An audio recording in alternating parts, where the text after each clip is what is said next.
I'm working on a leveling system on a 1997 National Dolphin.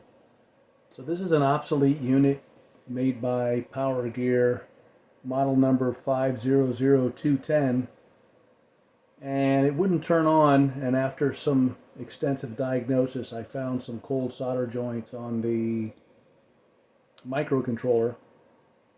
Uh, Board was kind of corroded. You got it all cleaned up. So I put together just a real quick test bed, bunch of jumper wires, and to simulate in vehicle. So I've got some green indicators here, these LEDs. These are the solenoids for the front, and then you'll have left rear, right rear, and then both rears together. The red indicator is the pump solenoid, so pump activation. And then we've got a jumper in for our parking brake, which is basically grounded when the brake is applied.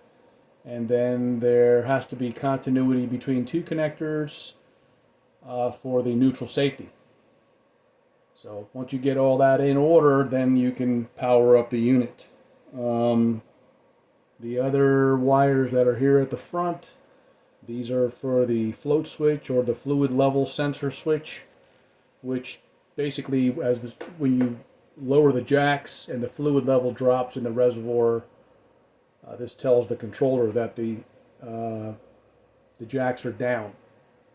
So as the fluid level comes back up to the top, then the switch closes and it grounds, which now tells the controller that the jacks are back up again. So we'll run some tests here and verify. We've got one more LED, which is the one over here, this white one, and this is the alarm if the jacks are down and you try to take the vehicle out of park or neutral, or if you disengage your emergency brake, you're going to get an alarm letting you know that the jacks are down, so you don't want to move the vehicle.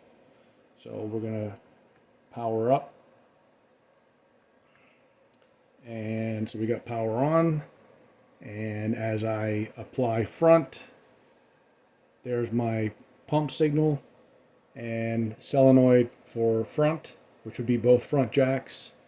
And then when we press left, left is left rear. So we got our pump running and we're opening up the left rear valve. And then the right valve with pump running.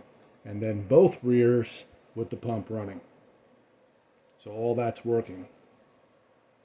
Then and I didn't put an LED in for the dump valve. Front, left, right. Yes, I did. So we have one LED here for dump.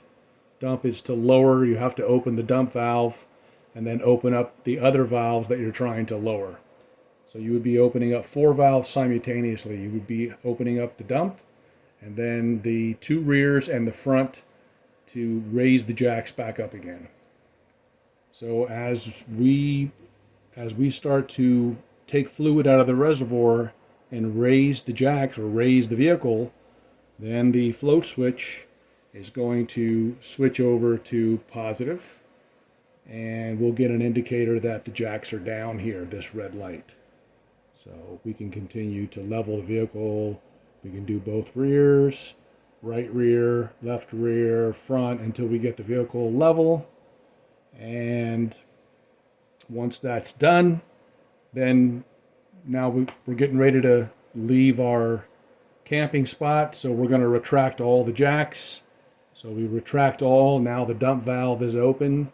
The right rear, left rear, and the front valves are all open. So the jacks are now retracting and the vehicle is lowering back to the ground.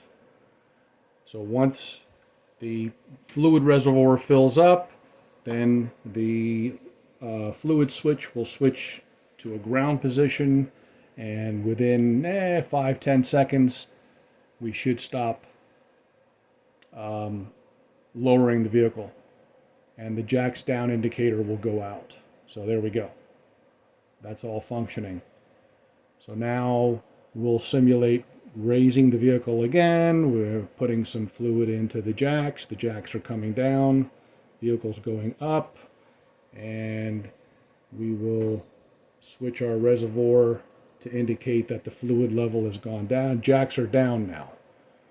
So now with the jacks down, if I try to release or disengage the emergency brake or take the vehicle out of neutral or park, if I simulate that, what's happening now is the vehicle's trying to lower itself. I'm getting an audible alarm and also the indicator telling you don't move the vehicle because the jacks are still up.